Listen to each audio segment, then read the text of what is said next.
up in heels. That's mightily, I'm impressed. It's incredible.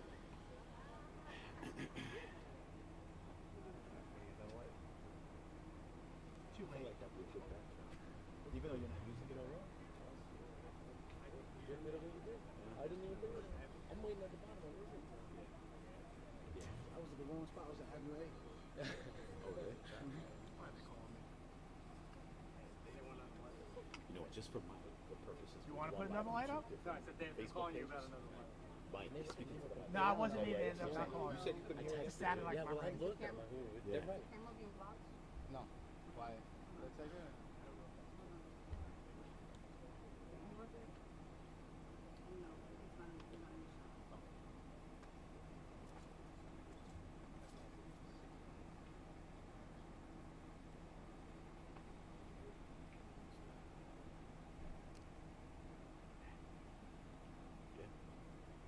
Good afternoon.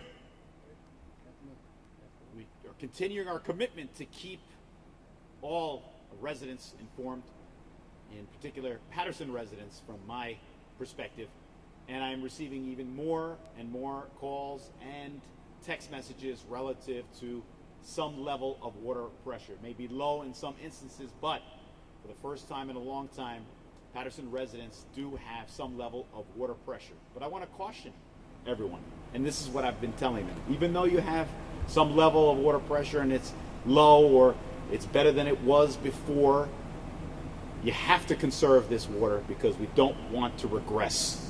We're making progress. We are not back to normal just yet. We will get there. We will get there. We have every assurance from the Passaic Valley Water Commission that we will get back to normal, but we are not there yet, and that's why we're asking people to be conscientious of the fact that you need to conserve the water that you have in the interest of making sure that everyone is at a point where they have some level of water pressure. Also want to point out that we've created a senior citizen hotline. Our OEM coordinator later will elaborate on it. So senior citizens who are in need of water, we will directly deliver a supply to you as a result of this hotline that has just been created under the auspices of the Office of Emergency Management. We are still distributing water at North 8th and Oxford, starting at 12 p.m. We also have our comfort station at John F. Kennedy High School still in operation, which provides toilets and shower units for residents. Water is also being distributed from the site as well. And I want to take this time to thank people who care, members of our community who have stepped up and said, yes, we don't want to point fingers. We know this is all hands on deck, and how can we be solution oriented? So for those nonprofit organizations, for anyone that has just stepped up and said, Mayor, what can I do? I want to personally thank you at this juncture for being selfless and making sure that you do your part to make sure that residents in Paterson have relief in a very, very trying time. At this time, I want to call forward our Office of Emergency Management, Troy Ayers, to elaborate further on the senior citizen hotline that we've established and also overall the operation. Troy. Thank you, Mr. Mayor. Good morning or good afternoon. So we set up a hotline because we're starting to get a lot of phone calls from different areas saying, hey, my grandmother is disabled or she's old or she's elderly, and we don't want them trying to come out and fight up the hill to us. So you can call 973-321-1410. That's the Office of Emergency Management direct line. One of our deputy coordinators will pick up the phone. She will ask a few questions to make sure that you're not just being asked for free water delivered to you. You got to be a senior, you got to be disabled, and we will deliver it right to your door, right to you, hand you the water, up until we run out of supplies. And usually our supplies shut down about 8:30, 9 o'clock at night. Operation will still keep on going at North 8th and Oxford Street. And when I'm riding around, I'm starting to see a lot of locations where certain stores are giving out pallets of water and people are giving out pallets of water. They have another giveaway in Kennedy, and I just want to say thank you because just giving it away is helping with the burden of what we're trying to do and take care of the people in Paterson. Council people, school board members, everybody that come together for this right now, I just want to say appreciate it, and we're going to keep on working to help out the community as best we can. We won't stop. The operation will go until we say it won't go. When the dirt goes back in the hole, we'll stop giving out water. Until then, we're going to keep giving out water. So have a great day. Thank you. Excuse me? Get the number again. The number is 973-321-1410. Thank you. Thank you, Coordinator. And you'll notice behind us is a tower. Yesterday, Passaic Valley Water Commission employees were working feverishly around the clock to fill that tower with water. And it got to a point later in the day where people behind the tower on the Granite Avenue side, especially Ryerson Avenue, received water. And I'm not quite sure if you want to characterize it as a collective sigh of relief, but people were actually cheering and jumping for joy. But now is not the time for that. Like I said, we're not declaring victory by no stretch of the imagination. We're just letting everybody know that progress is being made and more residents are getting water pressure. But to elaborate further on that is our Executive Director from the Passaic Valley Water Commission, Mr. Jim Muller. Thank you, Mr. Mayor. And thanks, Troy. So I just want to say to our customers, residents, to my staff in PVWC who also live in Paterson, Prospect Park, North Haledon, and Haledon, this has been an incredibly stressful week. I understand that. We understand that. I appreciate all of the support we've received. I understand all the frustration that I've received and we've received, because frankly I'd be as frustrated as you if that was my house. So I really appreciate your frustration, and we're trying to do everything we can to fix that. So what we did today, as I alluded to yesterday, we began recharging that 24-inch line that was disrupted for over a week, and the 30-inch line that was 2 lines were disrupted for over a week. We began recharging that or repressurizing that this morning. It's about 2 hours ahead of schedule. Worked through the night as we've continued to do to clear this area and get ready for major construction work. So we started repressurizing around 7 a.m. this morning. We are starting to see the system recover.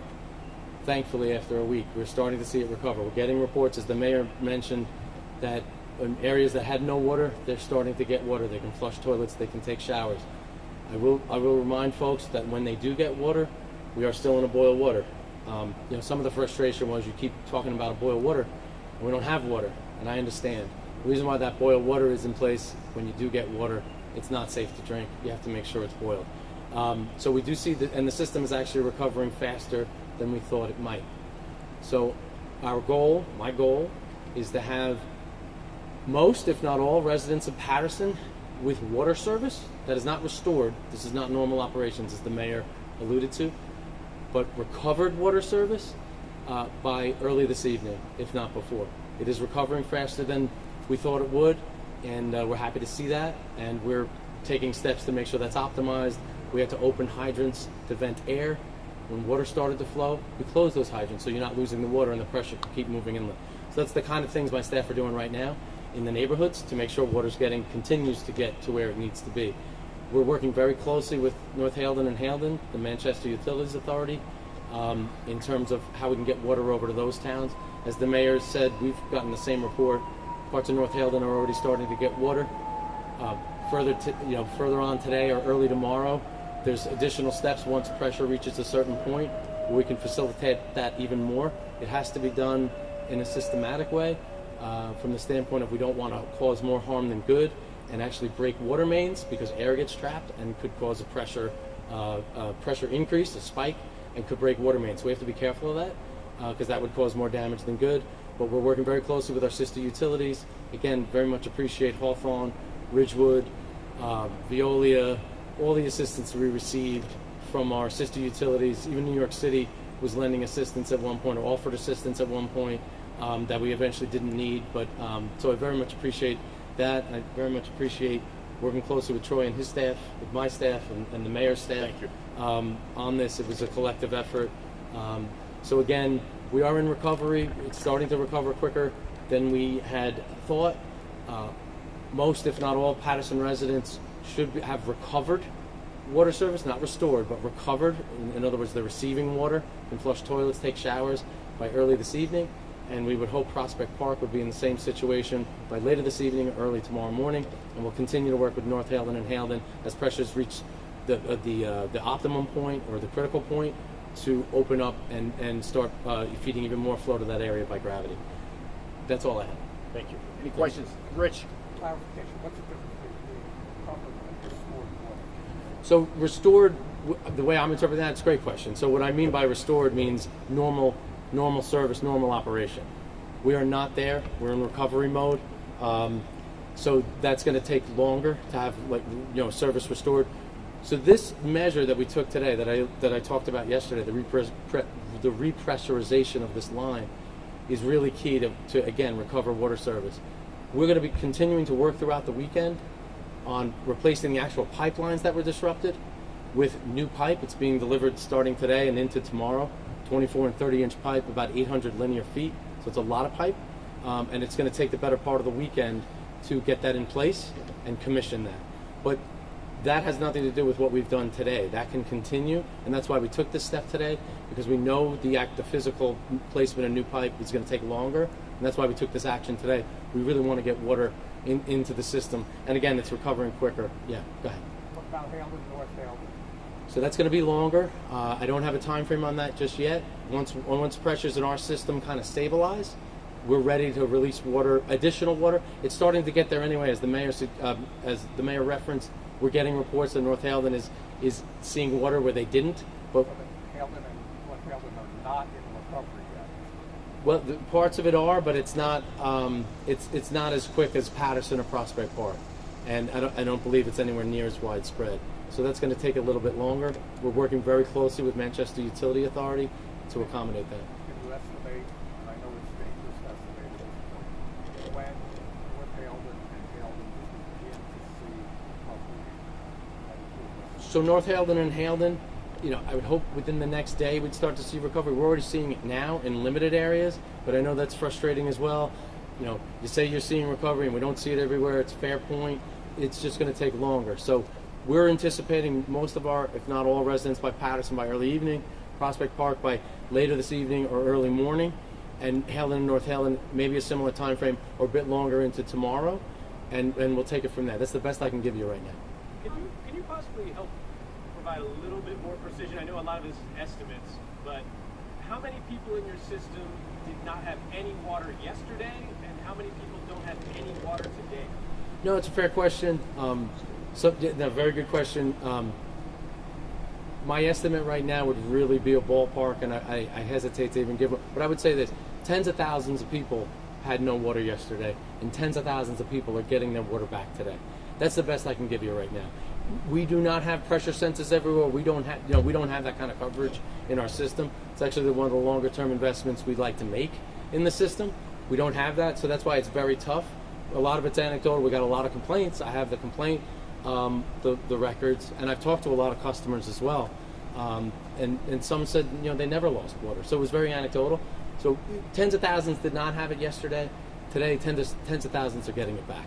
So basically, your estimates are coming from, you're getting calls that some streets and neighborhoods are getting it, they didn't have it. That's how the notion of progress, that's where it comes from. Yeah, and also the reports we're getting in today that people are getting water back. Like, we have staff who live in these areas, so they're reporting that, or their family members are reporting that directly, saying, I did not have it yesterday. So we're getting that. We also have individual hydrants that we're going and manually taking gauge readings, but it's infrequent. It's maybe every couple hours, so there's a lag. It might be an hour and a half old, and it doesn't necessarily reflect now. So it's a little tricky to give you a current estimate, but the best of what I can give you is what I gave you.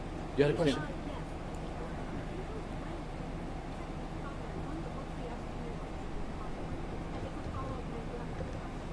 So, can you repeat the question? When's the?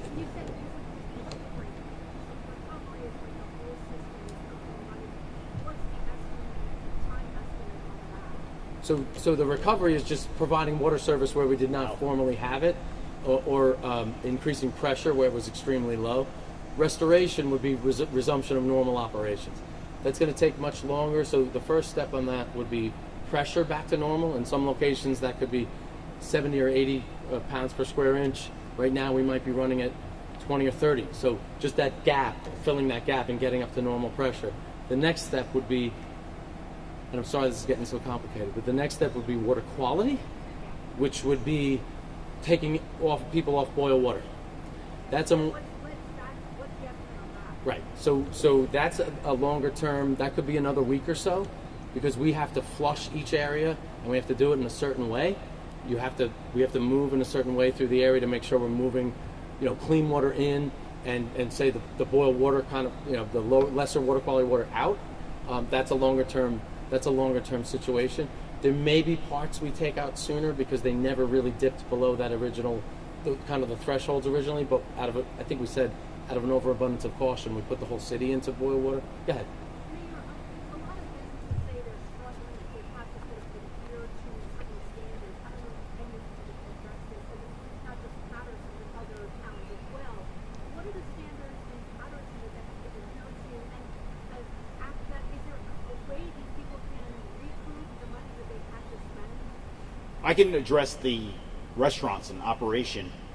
They have to just boil their water. We've told everyone they have to boil because we have the advisory. So until that's lifted, any restaurant that's operating at this time, and there are many, vast majority of restaurants are in operation, they should just make they have to adhere to, like you stated before, the standards and boil their water.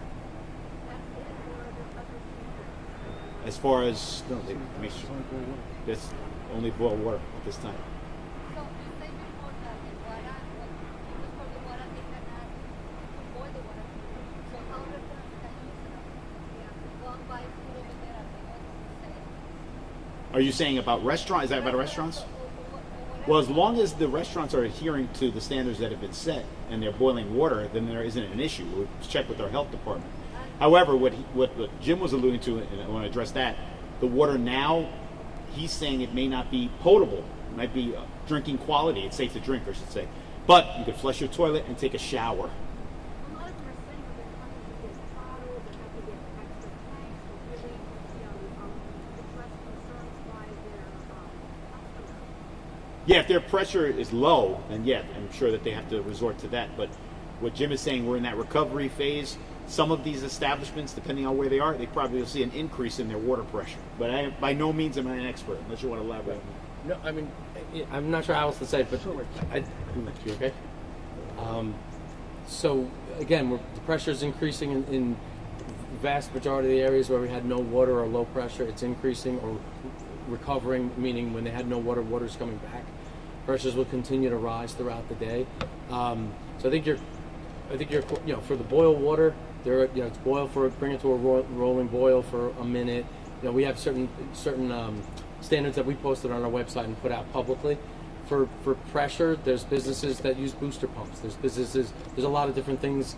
The hospitals use that as well. Different locations will try to boost pressure on their own if they have that capability or can. So there's a lot of different ways businesses can deal with it. I think I'm answering your question. Yeah. The bottom line is what in the future, this is an antiquated system, just like the roads, the lines under the roads. How do you address this in the future? Because the pipes are so old that they're going to burst, especially in the summer, right? So what's the ultimate solution? So, as I mentioned a few days ago, and it is worth repeating, so thank you for that. Going forward, the Board of Commissioners at PVWC have approved an $800 million 5-year capital plan. We have bid out major projects like Levine Reservoir, the residuals handling upgrade at Little Falls. Those two projects alone are $80 million. Those are actually in construction. So we continue to put projects out on the transmission and water mains. You're gonna start seeing more and more projects. We have projects in design. I alluded to that as well. You'll see by the end of this year, early next year, those bids coming out, not just in Paterson, but in Clifton, Passaic, Prospect Park. We have projects planned throughout the service area. So that's part of that modernization plan. Some of the other things I alluded to, like pressure sensors, modernizing just how we monitor the system, that's also part of the capital plan where we get better information. With better information, I could better answer these questions. Right now, it's very manual, it's very laborious, and we're trying to get pressure to people and also read pressure and log it down on sheets and email it around. So we are looking to modernize that as well as part of the capital. There's a lot of components to it. We're modernizing our financial management system. We're modernizing our payment system. So all those things have components to it. That's part of that 5-year plan. Mayor, I just want to clarify. No conversations at this point about any types of financial help for businesses that have had to bring in bottled water or have had to temporarily shut because of the lack of water? We haven't had those conversations. We're more concerned about the recovery of water for a lot of these residents and obviously businesses in Paterson, but we will have those conversations, especially with our governor's office. Can you Speaking of the governor's office, has there been any request for state or federal assistance with this? And then a secondary question after that, if you could just talk a little bit about the mechanics of where you are. You're recharging these two pipes. How are you able to do that, given the fact that that specific section failed? I'll speak to the request to the state, and yes, we're waiting on some federal assistance as well, but I want to address the state. Over the past weekend, we were asking the state if they can identify, because we wanted to create that comfort station, because we knew this was going to extend longer than originally thought. So unfortunately, they weren't able to secure some of the things that we needed. And this is not an indictment on them. It's just it was very difficult scouring the state to identify if there were portable toilets in working order or if there were shower units in working order. So that's why we pivoted quickly, reached out to local leaders like nonprofits. Sharonda Roberts, who lives in Paterson, she had shower units that we're utilizing right now. A retired fire captain, Victor Frierson, he had access to portable toilets. So yes, we've reached out to the state. They've been supportive in the sense that, look, we'll provide you with water or whatever you need, but as far as those other amenities, we had to rely on local leaders, and I want to give them credit. I mean, should there be a state of emergency? I will have the Office of Emergency Management Coordinator elaborate on that, and then I'll fill in some of the blanks if there are any. So we chose not to call a state of emergency for one reason. You took your cameras out and you ran around the city. You only ran to about a quarter of the city. 3/4 of the city was not affected. If I call a state of emergency, I'm going to put that 3/4 in a panic. And the governor's office is not in a state of emergency, so it's not a disaster of a hurricane, a tornado, God forbid flooding. This is infrastructure, and the company that manages the infrastructure is taking full responsibility for what's going on, working with the DEP to handle it. And then if you could just elaborate on the mechanics of what you're doing in terms of you're recharging these pipes, but these pipes, they're not the solution. Yeah. So the 24-inch pipe that I alluded to is the one we're repressurizing or recharging now. What we did is we call it a line stop. We put in a gate. We physically put, and it's a specialty firm that does it. We put in a gate. It's called a line stop, and cut that pipe off, so it no longer flows to the section that was leaking. It's a physical. Actually, there was 2 gates we needed to put in, and now it's back feeding, so it can't get past that gate. It can't keep going the way it was going. So now it back feeds, and we can manipulate valves in a way to direct it toward the areas that were most impacted. So when you say you're recharging, you're not recharging it so it can flow in the same way that it No. was before. We're getting so it's full of pressure and that's pushing the water. Correct. back. That's exactly it. But we are still going to restore the 2 pipelines. It's just going to take through the weekend. Pipes being delivered today, they will be fully restored, just not today. But the most important thing was trying to get water to where we didn't have it. Was that pipe the one that is being delivered? Is it like custom fabrication or is it standard? It depends on, it's funny you say that. It depends on the utility you're talking to. So in New York, it's not standard, but in some parts of New Jersey, it is. The 30-inch in particular, some utilities just go 24 to 36. It really depends on the utility and the history. This one, you're the utility. Yeah, no, so we have 30-inch. Yeah, no, but we didn't have it in stock. So we have to go to suppliers or go to other utilities, and that's what we did. And How much is that costing?